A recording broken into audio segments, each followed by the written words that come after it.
So I wanted to welcome everybody for coming here to be with us tonight, or if you're watching the replay, watching it in the privacy of your own home at a time that is convenient for you.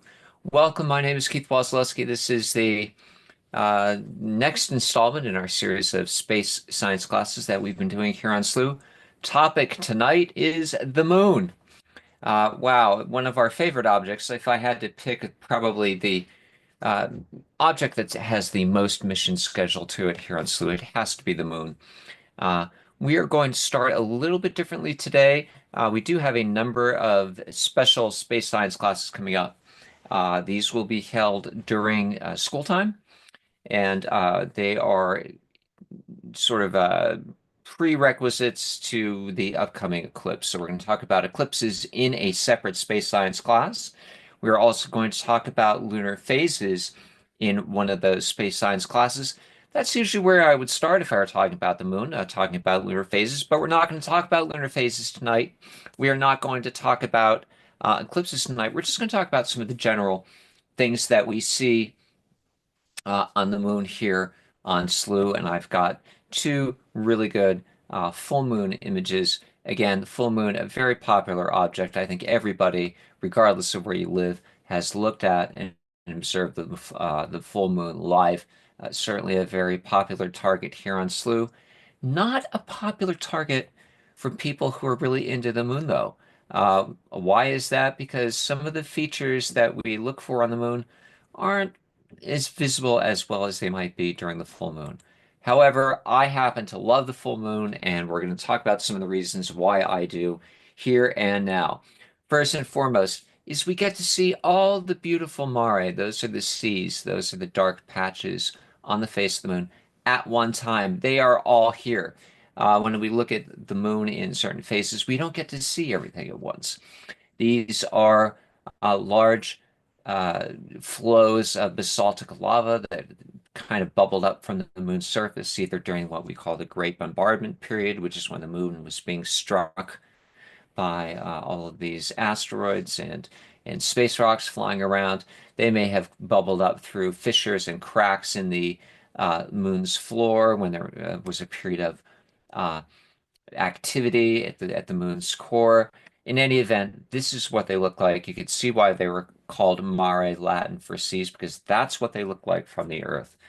If you go outside, look at the moon, you will see these dark patches, these beautiful uh, flows of lava basalt from the core of the moon.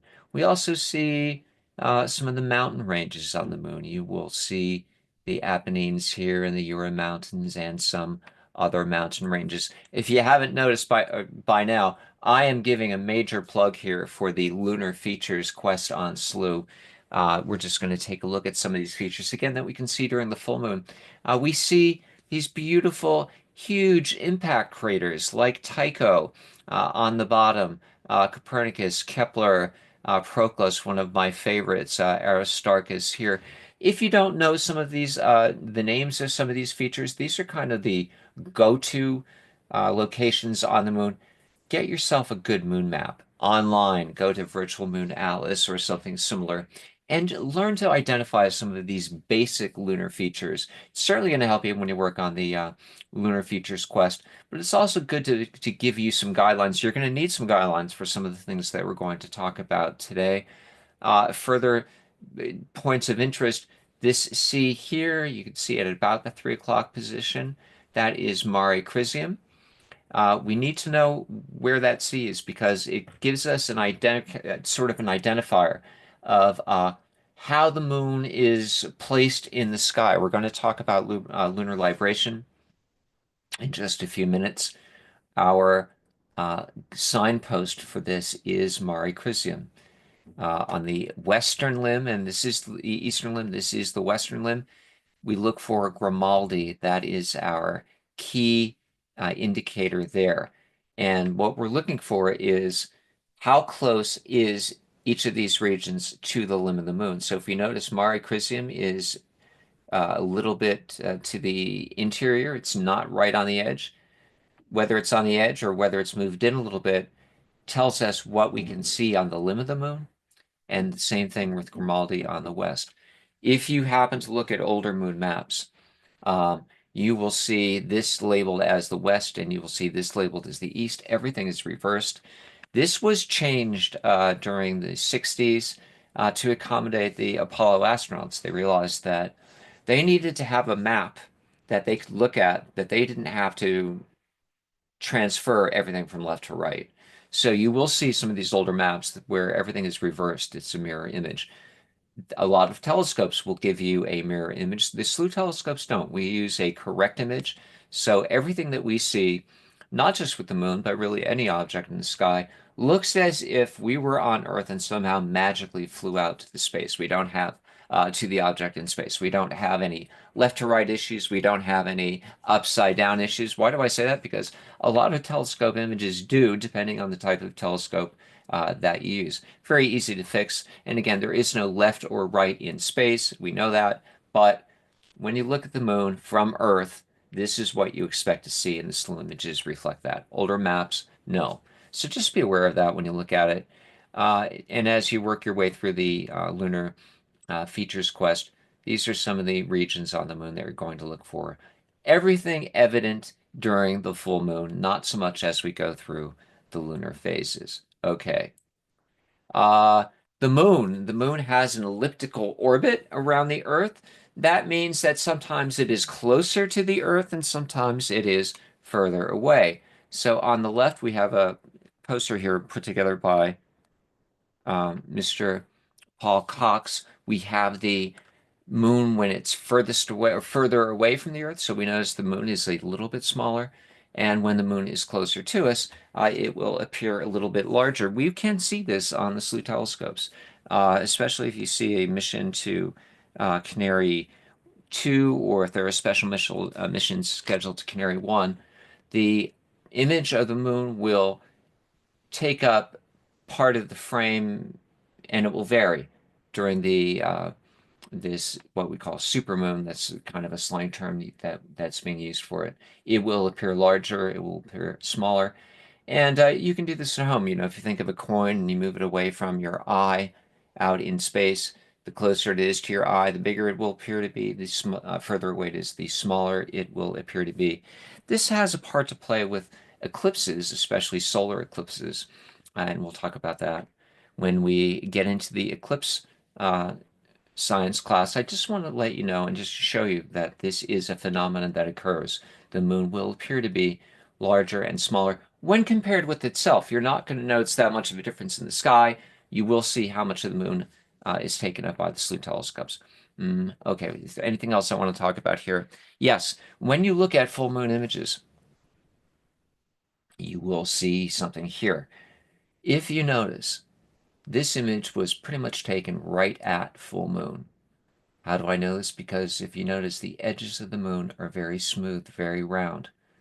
When we start to see a little bit of jaggedness and detail, like we're seeing here, these moon images were taken just after the point of full moon. Remember, full moon is a moment in time, and the moon moves about one moon's diameter across the night sky in an hour. So the full moon, although it looks full, is actually a fleeting moment. And we could already see, because we're seeing some of that jaggedness here that we're not seeing in the other image. These have just passed full moon, even though they look like a full moon. The moment of full moon has passed. Where do we see this again? We see it in an eclipse. The eclipse does not last forever, depending on where the moon is, length of time. We see that effect of the total eclipse not last as long. All right. Something else. Here's another Slooh benefit that you get from coming to space science classes, something nobody talks about. The moon, because it is in orbit around the Earth, which it is in orbit in a counterclockwise direction, also will behave like an interior planet sometimes. So if you remember when we talked about Mercury and Venus, their orbits are inside the orbit of the Earth around the sun, and sometimes the moon will be in that position. So here, the moon would be a daytime object. This is the moment of new moon.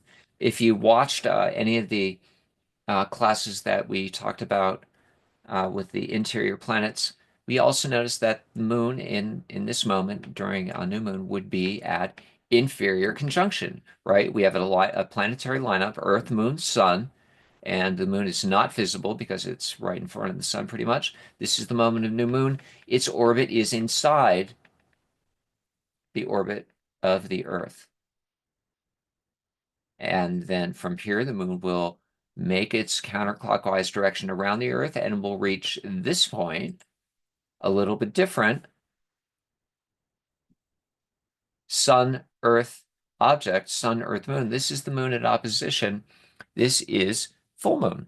So we have something kind of a special arrangement, and it's because of the fact that the orbit of the moon is inside of the uh, orbit of the sun and the Earth at times. Other times, we have this arrangement that we see at opposition. So the full moon really is the moon at opposition. One other thing I think I'll look at is this GIF that I made. You will hear it said also that the moon has an elliptical orbit. A lot of times people say the moon has a wobble. Well, this is a GIF that I put together. And does this show the wobble of the moon or not? Actually, it doesn't. What we're seeing here is that the moon and the position of the moon will look differently depending on whether it's rising, whether it's at zenith, whether it's at its highest point in the sky, or whether it's setting. And the wobble that sometimes you'll read about online is actually caused by the position of the moon depending on where it is in the night sky. So this is actually not wobble. These are just, it's a GIF that I put together to show that we will see this. And you will see this in your lunar images if you notice here. Oh, let's go back. Mare Crisium, remember that C that I told you to, you've got to know where this is. Here it's at a 2 o'clock position. Here it's at 3:30. Here it's at 3 o'clock. Is the moon wobbling? No, the moon is rising and setting, and it's at different parts. We're oriented at different parts of the sky depending on where it is. Okay, that's kind of Moon 101. We're going to move right on to something that happened uh, on the 13th. Let me swap my share. Oops, sorry, you guys. So this was an event that,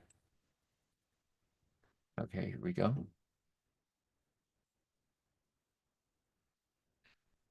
That we were trying to get going on Slooh. And I don't know how successful we were. Oh, what happened? Try it again. Okay. So we talked about the moon following the path that we call the ecliptic. It's the same path that the sun takes. The moon and the planets all follow along this path. It does happen from time to time that the moon will pass over other objects along that path. We just had this happen on the 13th, where the moon passed over the appearance of Mars. We call this an occultation.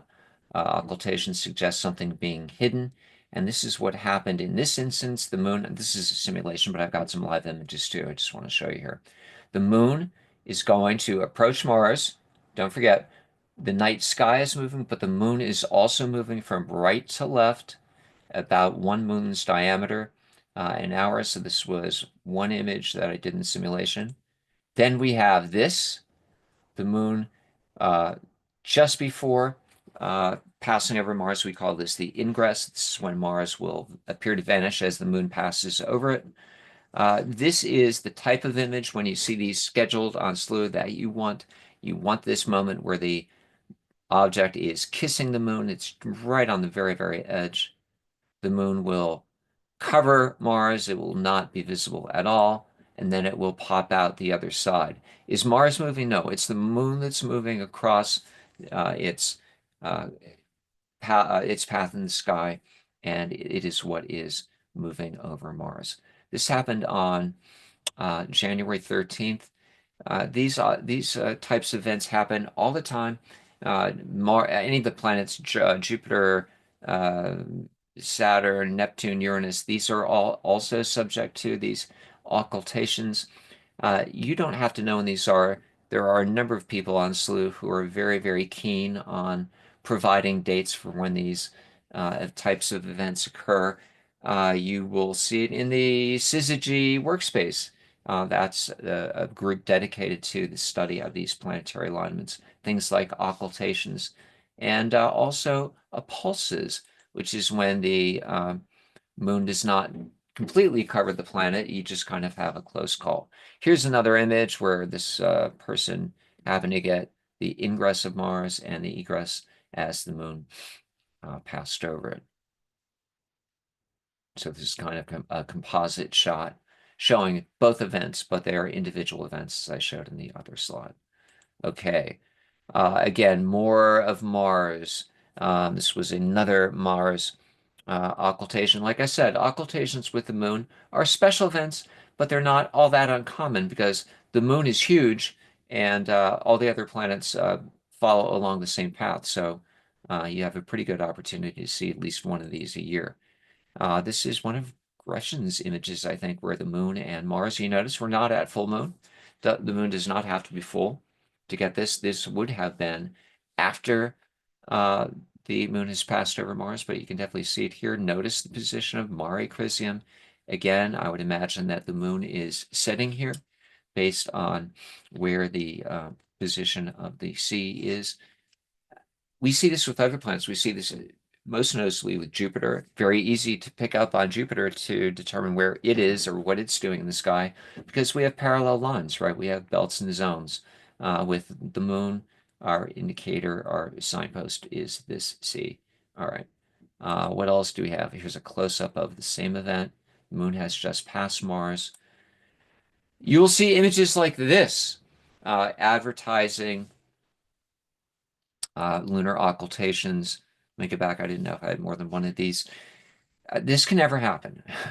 We didn't go over lunar phases yet, but even though we don't see the part of the moon that's not here, it's still there. So Jupiter would never be occulted by what we call the terminator, the line separating light from darkness on the moon.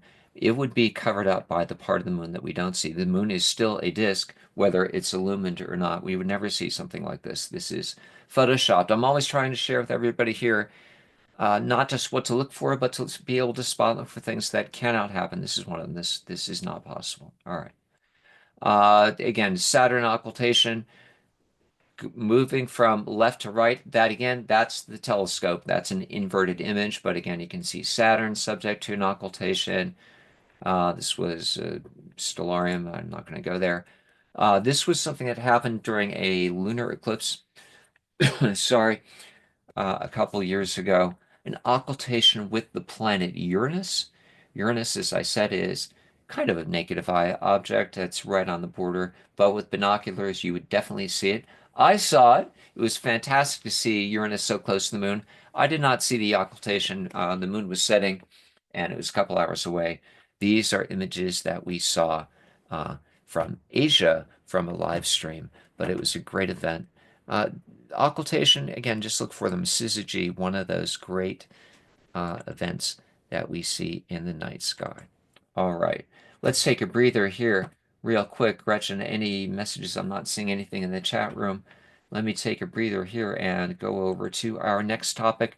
That was occultation. The next thing I want to talk about is this idea of libration. Now I'm going to go back to my close up some things here. I'm going to go back to this supermoon image. Uh, we talked about the moon having an elliptical orbit where sometimes it's closer to the Earth, it looks bigger, sometimes it's further away from the Earth, it looks smaller. The moon is also on a 5-degree tilt in its orbit around the Earth. So it's not just further away and closer away, it also orbits above and below. And this is where we start to talk about my favorite subject, lunar libration. So if we look at this diagram, while I take a drink of water,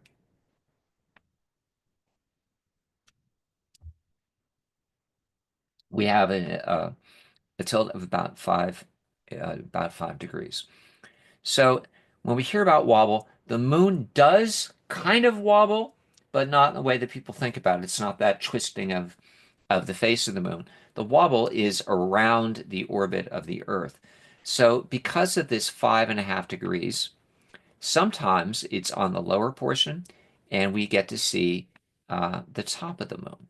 So we can see beyond the lunar North Pole. So the north celestial pole of the moon is here with its 1.5 degree tilt. We're seeing the top part of the moon. You can see why that is. We're here on the Earth, so we're looking down on it. We're seeing the top. And sometimes the moon is above the Earth in its orbit, and we're seeing a little bit of the bottom. Now, this is kind of easy to understand, at least to me. The big thing is you're not going to see a lot of detail with Slooh telescopes when we're in either of these positions because in the southern pole of the moon, it's so heavily cratered that it's very difficult to distinguish between what it is that you're seeing and what you aren't seeing. It's not as obvious. There are so many craters that you really need a good moon map, and it can be tricky to pick out what it is that you're looking at. The top of the moon, there isn't as much to see. So we do have some key indicators. We're going to look at them next. Uh, but we don't really see a lot in this libration in latitude, this top and bottom of the moon. But I am showing it to let you know that it does exist. Where we see the libration is when we see the libration in longitude. Now, all right, the moon's orbit is elliptical around the Earth. Sometimes it's closer, sometimes it's further away. It's at a 5 degree tilt, so sometimes we see the top, sometimes we see the bottom. If you have done as I told you and taken the footsteps of Kepler Quest, you will remember that the moon or any object will move faster when it's closer to it and will move slightly slower when it is further away from it. So with the moon, when it is closer to the Earth, and it doesn't have to be as close, it's just closer, it will move around the Earth a little bit faster than it rotates on its axis. So let that sink in. Maybe I should talk about the moon's rotation. So the moon is considered to be in a position of uh, being tidally locked. So it means basically that the moon will rotate on its axis at about the same speed that it orbits around the Earth. So you have to imagine the moon rotating and it orbiting. So it's rotating on its axis, it's orbiting around the Earth. But when it's closer to the Earth, it will orbit a little bit faster than it is rotating. Because of that, the rotation of the moon hasn't caught up with it yet. They say that we only see 50% of the moon, right? One side of the moon is always facing us because of this uh, idea of it being tidally locked. But there are some exceptions. One is when it's closer to the Earth, it will move or orbit a little bit faster than it is rotating. Because of that, we see this yellowed portion here, this eastern limb of the moon, because the moon has not rotated to catch up. So we're seeing that part of the moon that we don't always get to see.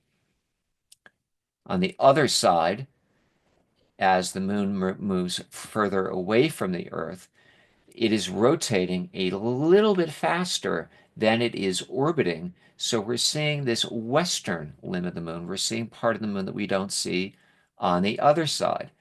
And how do we know where this is happening? We'll go back and look at some other images, and I've got pictures showing this coming up. Remember that sea that I told you? This is actually, again, totally fake. You'll never see Mare Crisium this far away from the limb.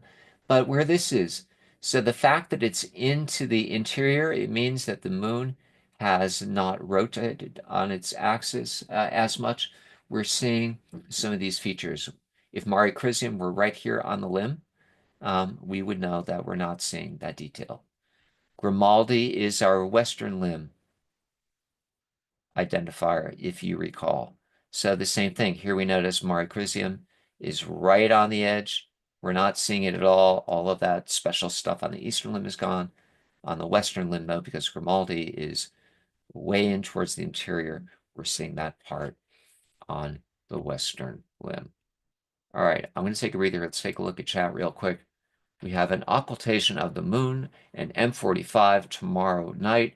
Thank you, Hank. So yeah, so we the moon, like I said, is always doing something. The moon is so large, it's always covering up something. It's whether it is uh, a big object or a famous object, M45. That's an open cluster. M44, is that the Pleiades, Hank?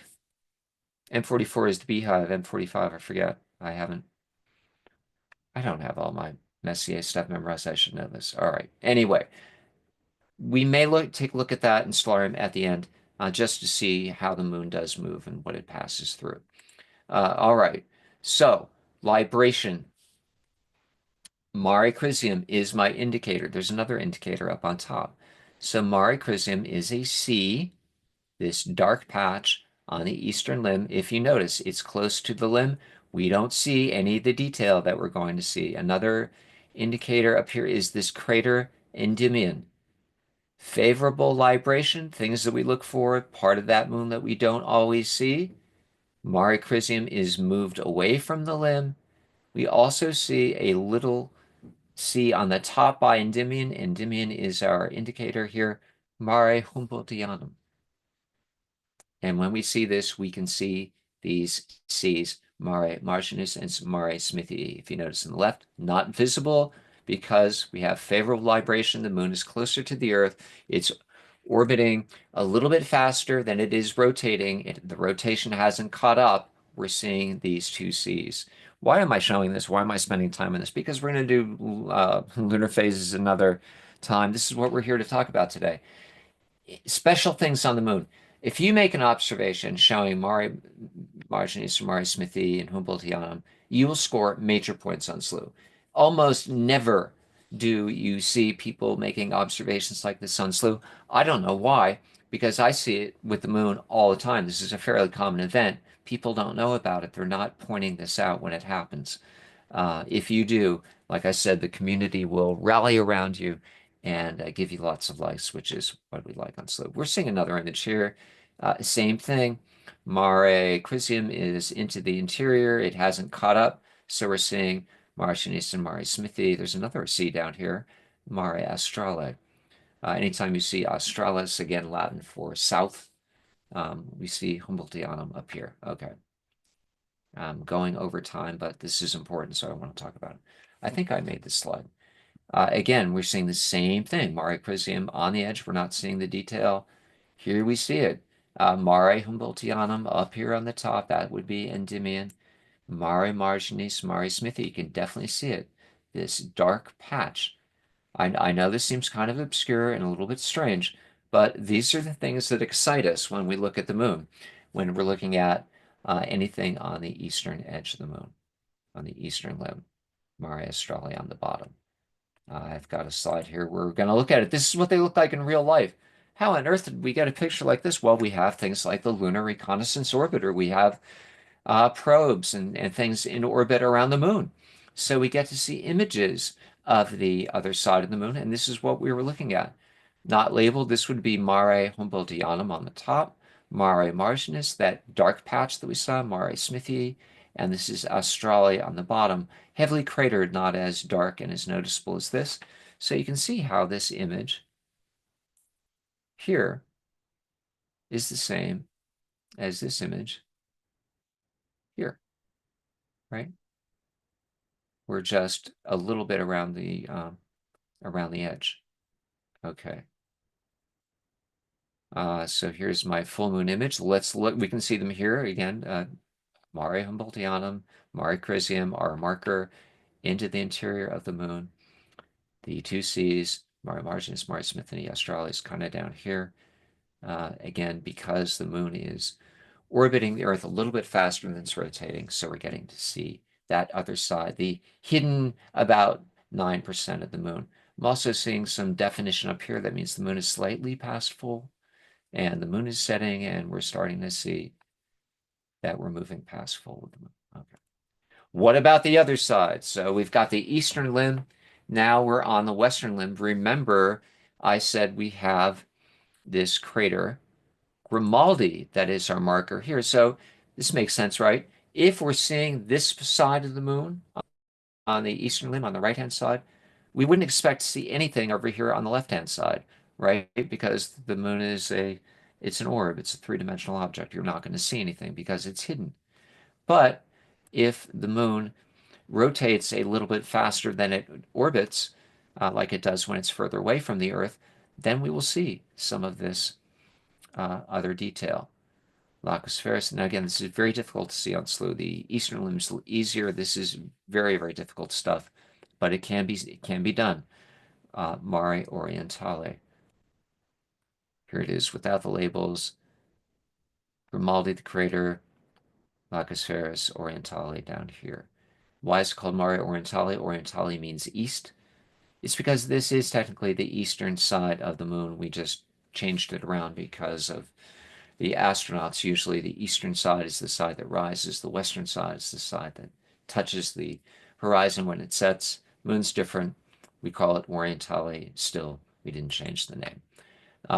Slightly different view of the same region. I'm going to have to move on because I have something else I want to talk about.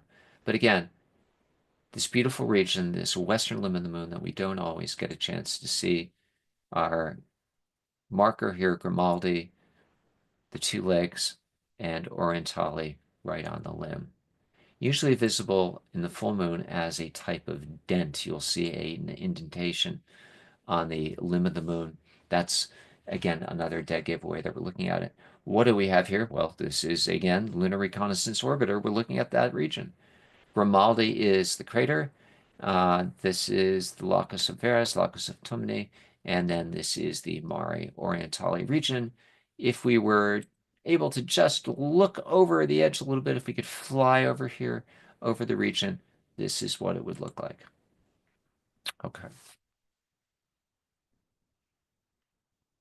So that's my whole spiel on libration. Kind of an important subject to me, I think, because again, it's one of those special things that we can see very clearly with the Slooh telescopes.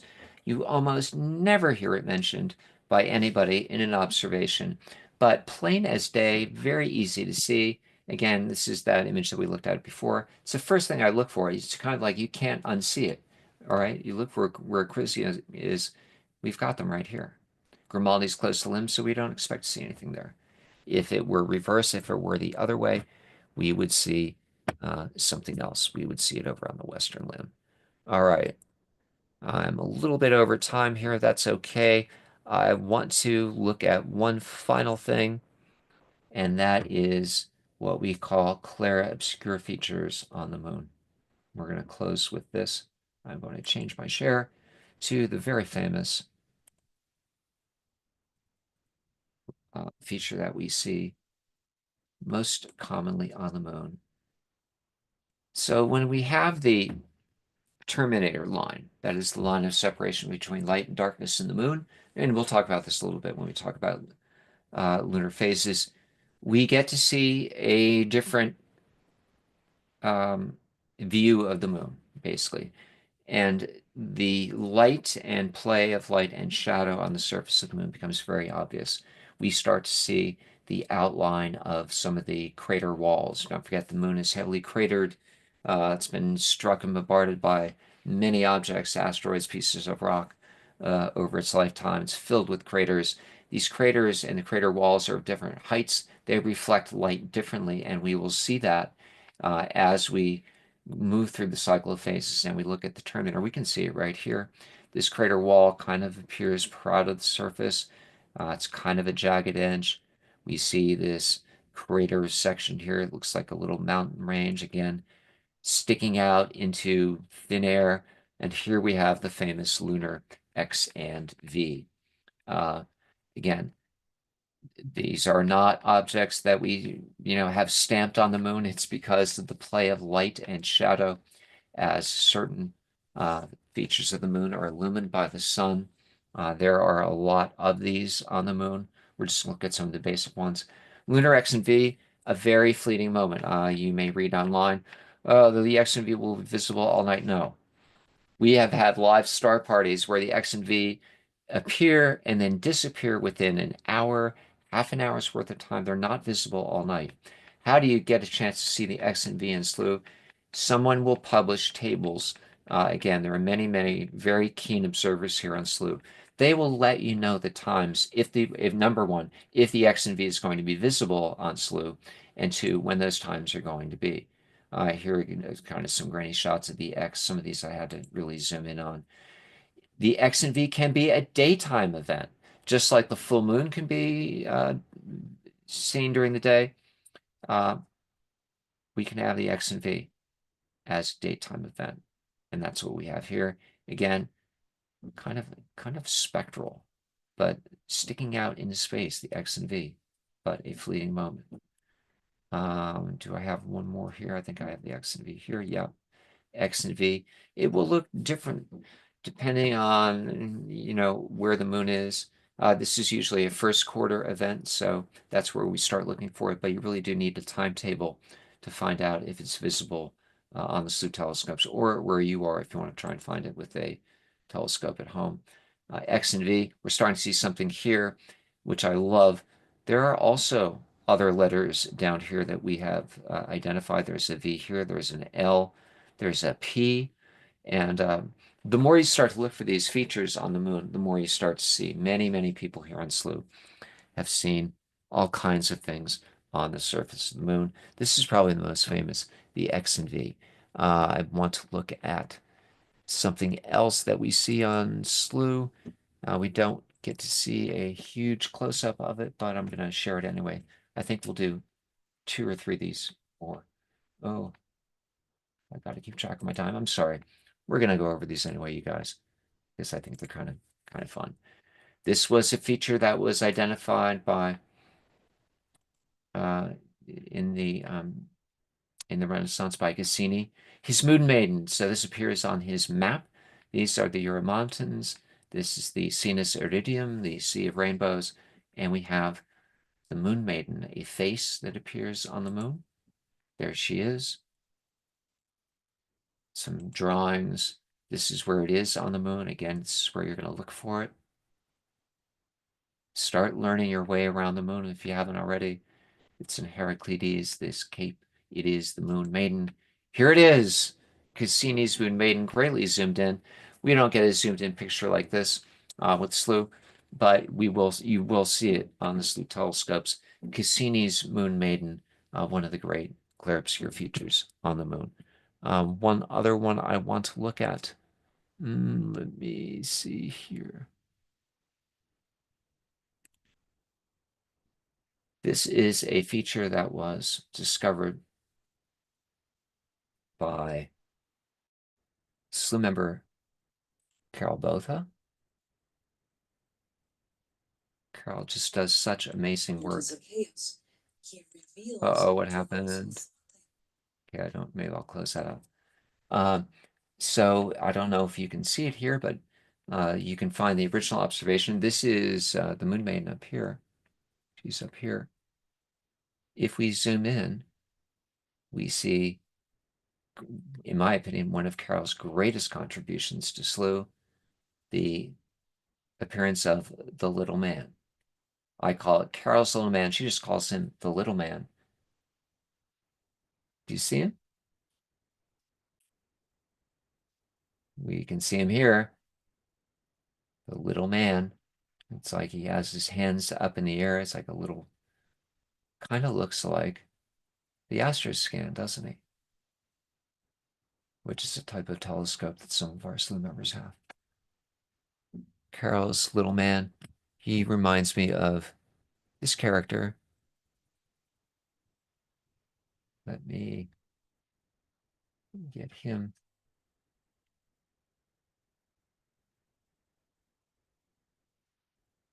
The electrical symbol, Ready Kilowatt. That's who he reminds me of.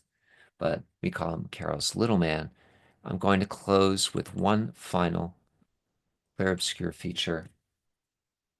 And this is the crater Ptolemaeus. Let me get him up. Sorry. Okay. So the final clear obscure feature that we're going to look at, again, you can look for these on Slooh, schedule missions, start looking at the Terminator, ride that line between light and darkness, see what you can see. Not all of these features are visible on the Terminator. They're on other parts of the moon, depending on how light hits it. This, again, interplay between light and shadow. Anyway, this is the crater Ptolemaeus. You again have to look at a good moon map to see this, to find out where it is. Just do it. Ptolemaeus, you can see it. I have the spelling right here on the top of the slide. Most people might not know what that is or where that is, but I think most people know who this is. That's the Loch Ness Monster. So what do you think happens when you cross the crater Ptolemaeus with the Loch Ness Monster? You get this. You get the feature, clear obscure feature that we call Nessie. Again, this is the crater wall with the light shining behind it. We can see the shadow along the rim, and this little outcropping gives us the head of Nessie on the floor of the crater itself. My favorite clear obscure feature, Nessie, a combination between Ptolemaeus. This is probably the region here, I would imagine. Notice that it's higher. When the light shines it in a certain way, it's going to cast shadow. I'm starting to see some of the shadows here already. We have the Loch Ness Monster. And when it hits it just right, we have the image of the Loch Ness Monster onto the crater floor, clear obscure feature known as Nessie. I am going to stop sharing. Wow, we covered a lot of stuff. Why do I share these clear obscure features? Because they're one of those bonus round items. Those are observations that if you pick up one of these, like the X and V or any of the other things that we shared, there are dozens of these. There are websites to get it dedicated just to clear obscure features. Um, and you may want to take a look at some of those. It will certainly take your observations to the next level, as will observations about libration. I covered a lot of in-depth stuff today. You might want to go back and watch this again. I guarantee you, if you put one of these objects into your Slooh observations, you are set for success. Thank you for coming. Look forward to the up and coming uh, lunar classes that we have for the eclipse. That's, I think, March 14th. And of course, the main eclipse show on March 14th. One final thing, you can submit your lunar observations directly to Slooh and have a chance to appear on the main star party for the eclipse. That's right on your Slooh homepage. When you get there, it's right at the top. There's a banner. I forget what it's called, but be sure to submit your lunar images, and you too can be on one of these shows along with us. Thanks for coming. Have a great day.